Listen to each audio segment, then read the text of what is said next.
Bonjour à tous, aujourd'hui une nouvelle pépite.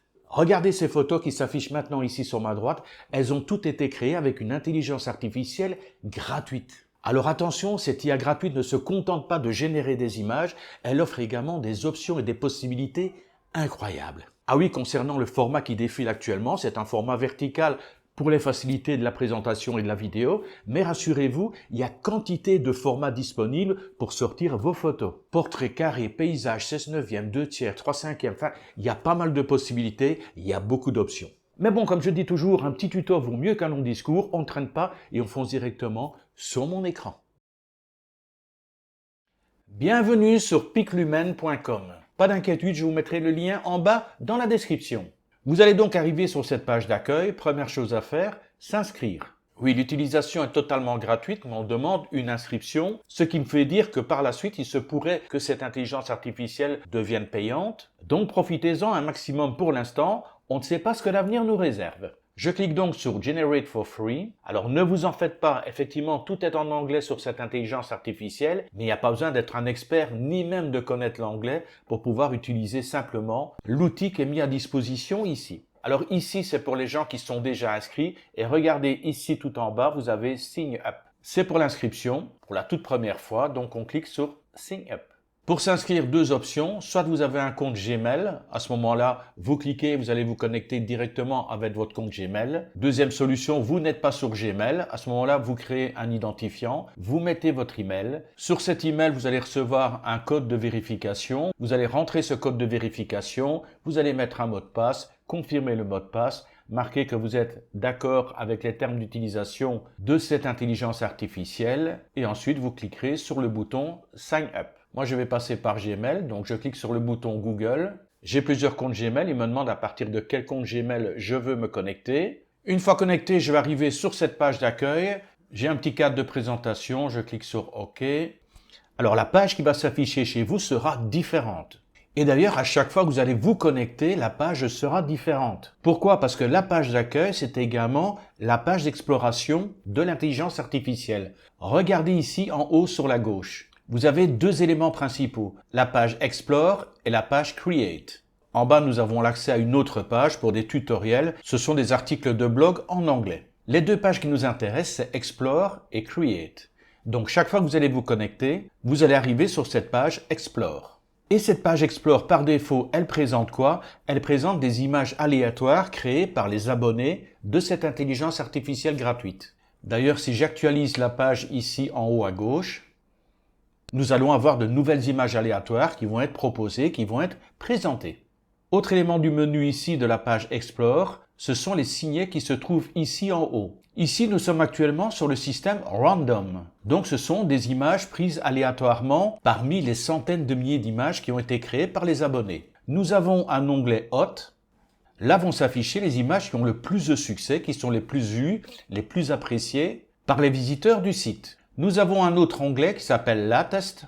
Latest, en fait, ce sont les dernières images qui ont été créées, les dernières créations. Et on a enfin un autre onglet qui s'appelle Like. Sur ces likes, en fait, ce sont toutes les photos que vous allez liker. Vous pouvez très bien explorer, flasher sur une photo, cliquer sur le like, comme ça vous la mettez en mémoire dans une petite bibliothèque spéciale qui va vous permettre de retrouver facilement cette photo que vous avez appréciée. Je vais revenir sur Random. Et cet onglet Explore, mine de rien, il est extrêmement important, il est surtout extrêmement utile. Vous parcourez un petit peu toutes les réalisations qui ont été faites par d'autres internautes. Vous tombez sur une image qui vous plaît, en disant « Tiens, je voudrais bien créer quelque chose du même style ». On va prendre par exemple la demoiselle ici avec le bouquet de fleurs dans les cheveux. Vous cliquez sur la photo. Alors là, vous allez effectivement avoir l'image en grand, mais pas que.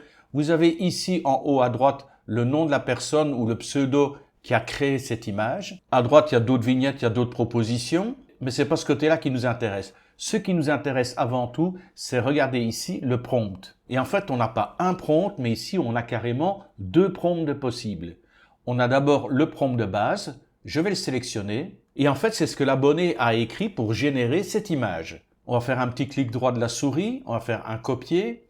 Je vais aller dans mon Google Traduction. Je vais mettre l'anglais ici, traduire en français. Clic droit, je fais un petit coller. Et là, j'ai automatiquement la traduction. Je vois un petit peu comment la personne a rédigé son prompt. Ça peut me donner des idées. C'est une femme surréaliste aux cheveux faits de fleurs se dissolvant dans des couleurs vibrantes, par Claude Monet, donc qui donne une information au niveau du style. Il donne également Gustav Klimt. Résolution Wicca, fantaisie éthérée, hyper détaillée, lumineuse, onirique. Donc c'est bien parfois de visiter les prompts des autres personnes, ça peut vous donner des idées. On sait maintenant qu'on peut mettre des noms d'artistes, de peintres pour donner un style. On peut donner un style à la Van Gogh par exemple. Voilà, j'efface, je reviens maintenant et je vous ai dit il y a un deuxième prompt. On a ce qu'on appelle ici le negative prompt. Je vous montre tout de suite à quoi ça correspond. Je sélectionne donc le negative prompt. Copier, je retourne sur Google Traduction, coller. Et le negative prompt, ce sont des informations pour dire à l'IA « je ne veux pas ça dans mon dessin, je ne veux pas ça dans mon illustration ». Il dit « je ne veux pas des mains déformées, je ne veux pas que ce soit réaliste, je ne veux pas de corps déformés, laids, mutilés ». Donc voilà, à mon avis, c'est un prompt négatif qu'il fait systématiquement, donc on peut le copier-coller, mais il dit pas de tête recadrée, pas de membres mal formés. Bref, dans les negative prompts, il met tout ce qu'il ne veut pas voir apparaître sur son illustration. Et ça, c'est un énorme atout au niveau de Piclumen parce qu'il y a peu d'intelligence artificielle qui permettent gratuitement de mettre des prompts négatifs. Alors, lorsque vous avez ouvert une image, on ne peut pas revenir à Explore par ce chemin-ci. Il faut d'abord aller sur la petite croix ici, supprimer, et voilà, comme ça, on revient à la partie Explore. Donc voilà, la partie Explore, ça peut vous donner des idées, ça peut être une source d'inspiration. Vous allez même pouvoir utiliser à la rigueur ces réalisations pour faire ce qu'on appelle des remixes. On va voir ça dans la partie Create. En parlant justement de Create, il serait peut-être temps d'y aller.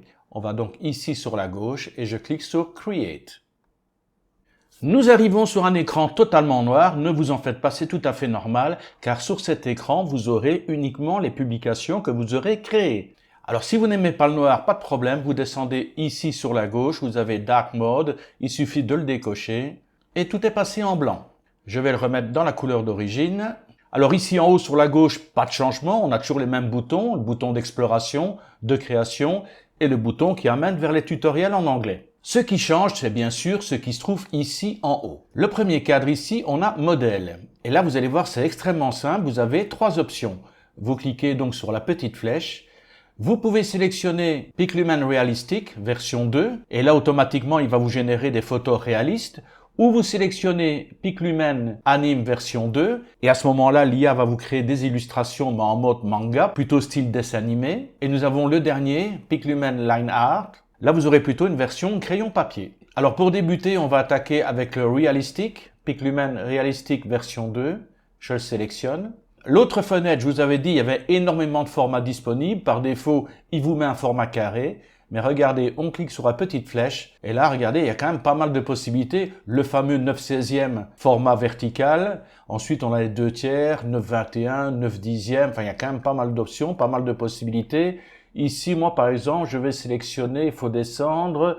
Voilà, du 16/9 au format, c'est quasiment tout en bas. Hein, 16/9 au format paysage. Je le sélectionne. Au niveau de la qualité, fast, mais vous n'aurez pas une bonne qualité, donc vous laissez qualité par défaut. Et par défaut, il va vous générer seulement une seule image. Vous pouvez lui demander de créer 2, 3, 4 images. Et bien sûr, plus vous allez lui demander des images, et plus le temps sera long pour vous sortir les 4 illustrations, ou les 3, les 2, ou la seule illustration. Je suis quelqu'un de patient, je clique sur 4. Ici, nous avons l'emplacement pour créer le prompt. Ici, nous avons également un bouton pour uploader, pour télécharger une image qu'on a sur son ordinateur. J'ai fait des tests pour l'instant, mais il n'y a rien de probant, donc je vois pas tellement l'utilité. Si je vois la façon dont on peut en tirer parti, je vous ferai un tuto à part là-dessus. Pour l'instant, on a la partie prompt ici. Il suffit de marquer la description de l'image que vous désirez. Ici, on a d'autres réglages possibles. C'est là qu'on va pouvoir mettre les prompts négatifs. Et par défaut, il a déjà mis 2 prompts négatifs, c'est-à-dire pas de watermark. Donc le logo de Piclumen n'apparaît pas. Et NSFW, je ne sais pas ce que ça veut dire. Ce qui va m'intéresser, c'est de rentrer le prompt. Alors pour le prompt, je travaille toujours de la même manière. Google Traduction. Je vais taper la description de la photo que je désire. Il va me la traduire en anglais. Et c'est cette traduction en anglais que je vais mettre sur l'intelligence artificielle. Parce que généralement, les IA, surtout si elles sont en anglais, travaillent mieux avec des prompts générés en anglais. Alors, je vais rentrer le texte et la description de l'image que je désire. Il me fait automatiquement la traduction. Alors, c'est une photographie captivante et de haute qualité d'une femme blonde de 30 ans. Sûre d'elle et accomplie, aux cheveux longs et raides. Elle est vêtue d'un ensemble élégant, notamment d'une jupe fendue qui dévoile ses jambes toniques. Elle est assise gracieusement à un bureau élégant et moderne. Son ordinateur Mac affiche la page d'accueil de YouTube, reflétant sa présence et son influence en ligne. La pièce est éclairée par la lumière naturelle, mettant en valeur un décor sophistiqué et contemporain. Le sourire radieux de la femme et son regard inébranlable traduisent sa confiance en elle et le succès de ses réalisations dans l'espace numérique. J'ai ma traduction ici en anglais, je copie ma traduction, je reviens sur Piclumen, clic droit, coller. On a bien le mode réaliste, on a bien du 16/9, j'ai demandé la qualité normale, j'ai demandé 4 photos, j'ai mon prompt, je n'ai pas besoin de mettre de prompt négatif, je clique sur générer. Et c'est là qu'il faut être patient parce que généralement ça peut prendre 1 à 2 minutes avant effectivement que le travail commence si vous n'êtes pas sur une file d'attente. Alors pour voir ça, regardez, vous venez sur Create, là il y a un petit point vert, vous cliquez dessus. Pour l'instant, voilà, je ne suis pas sur file d'attente, il est en train de me générer mes 4 images. Donc je vais être patient, je vais attendre 1 ou 2 minutes. Voilà, ça a duré un peu moins de 2 minutes, un peu long, mais bon, c'est un peu plus long que l'autre IA que j'utilise, Ideogram. Alors je vais cliquer sur les images, la première. On a bien effectivement ce que j'ai demandé, sauf qu'on n'a pas de YouTube qui apparaît sur l'écran. Je vais regarder l'image suivante. L'image suivante. Là, effectivement, on a quelque chose qui apparaît, mais enfin, 3 ordinateurs sur un bureau, ça fait un peu beaucoup. Et là, on a un ordinateur qui est un peu disproportionné. Je ne parle pas de l'écran qui est en arrière-plan ici. Mais bon, la première photo, et là, il faudrait peut-être que je modifie le prompt. Je vais donc recopier le prompt, je ferme ici, je reviens sur coller, et ici, je vais juste rajouter, il n'y a qu'un seul ordinateur sur le bureau. Je vais régénérer de nouveau 4 images, et je vous retrouve juste après. Voilà, on a 4 nouvelles images. Effectivement, ici, on n'a plus qu'un seul ordinateur. Ici, et là, on voit un deuxième ordinateur. Là aussi. Là, il y a toujours un deuxième ordinateur avec un truc Gtube.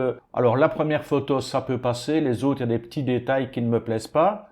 Mais ça va être l'occasion de découvrir un petit peu les outils supplémentaires qui sont proposés et qui se trouvent juste ici. Regardez-moi ça. Vous avez cette option Delete. Ça vous permet de supprimer les photos que vous n'aimez pas, ou même une fois que vous avez téléchargé la photo, peut-être de la supprimer. Vous n'avez pas envie qu'elle soit visible auprès des autres personnes qui vont visiter ensuite le site. On a une autre option ici qui est assez originale, c'est Expand. Je clique, on a la photo, sélectionner agrandir 1 fois et demi, agrandir 2 fois, et ensuite on écrit le prompt. Et pour toute la partie grisée qui est ici, pour faire une extension à cette photo, je dis que je veux avoir une plus grande vue de la pièce et du bureau. Donc je clique sur soumettre, il est en train de générer tout ça, un peu de patience. Voilà, l'image a été faite. Regardez, ça c'est l'image de départ. Et ici, donc, il ne m'a pas agrandi l'image, il m'a gardé l'image telle qu'elle, mais il m'a rajouté du décor tout autour. Là, c'est vraiment une option très sympa. On va aller sur cette photo, on va voir ce qu'on peut en faire. Alors, on a une fonction InPen, je n'ai pas encore trouvé la subtilité. On va plutôt aller regarder cette fonction ici, Remove Background. Je sélectionne, il se met en route tout seul. Il n'y a rien d'autre à faire, donc juste cliquer sur ce bouton Remove Background, supprimer l'arrière-plan et regardez, automatiquement l'arrière-plan a été supprimé. Avant de vous montrer le dernier outil vraiment super sympa, super génial, je voudrais vous montrer la différence entre réalistique, anime et trait crayon avec un même prompt. Pour ce faire, on va retourner ici sur cette image, on va recopier le prompt qui nous a servi à créer justement cette image. Voilà, le prompt a été copié. Donc ce prompt en version réaliste nous a permis de créer cette image. Maintenant, je colle ce prompt et au lieu de le mettre en réalistique, maintenant, je vais le mettre en version anime, en version manga. Je vais garder exactement la même taille. Je vais également mettre 4 images et je vais cliquer sur générer. J'ai mon petit point vert qui s'est allumé. Pour l'instant, il génère les 4 images. C'est bien, il n'y a pas trop de monde sur les serveurs. Et voilà les 4 images générées. Vous voyez tout à fait la différence. On les regarde rapidement. La deuxième image, la troisième image et la quatrième image. Je referme, je recopie exactement le même prompt, coller. Cette fois-ci, je prends la version trait au crayon, toujours 16/9, toujours 4 images, générer. Et voilà les 4 images trait crayon, je vous les montre. Premier dessin, deuxième dessin, le troisième et le quatrième. Je referme. Donc on a 3 styles vraiment bien différents, mais qui donnent des résultats assez sympas. Maintenant on va attaquer un autre outil, mais je le trouve vraiment génial. On va descendre, on va de nouveau reprendre cette photo. Donc on a vu l'outil poubelle, on a vu l'expansion, on a vu ici également retirer l'arrière-plan, et regardez celui-ci, Remix. Je sélectionne Remix pour cette photo. Il m'a remis le prompt, il m'a mis en réalistique, il m'a mis en 16/9, il m'a mis 4 images, mais je veux modifier ce prompt. Je le copie, je vais dans mon Google Traduction. Alors, une photo captivante de haute qualité. Ok, pour la femme confiante, accomplie, aux cheveux longs et raides, il n'y a aucun problème. Elle est vêtue d'un ensemble élégant. Non, elle est vêtue d'un bikini qui met en valeur ses jambes toniques. Elle est assise gracieusement à un bureau élégant, moderne, tout ça je vais virer. Je vais juste garder le sourire radieux de la femme et son regard inébranlable. Donc voilà, je vire. Elle est assise gracieusement jusque-là. Je supprime et je remplace par qu'elle est allongée sur une chaise longue sur une plage tropicale touristique de Thaïlande. À ses côtés, une table basse avec son ordinateur MacBook Pro et un cocktail de fruits. Je copie donc la version anglaise. Je retourne sur mon prompt ici. Je le supprime et je le remplace par le nouveau prompt. Donc on a bien à la base cliqué sur Remix, on a modifié le prompt, maintenant je clique sur Generate.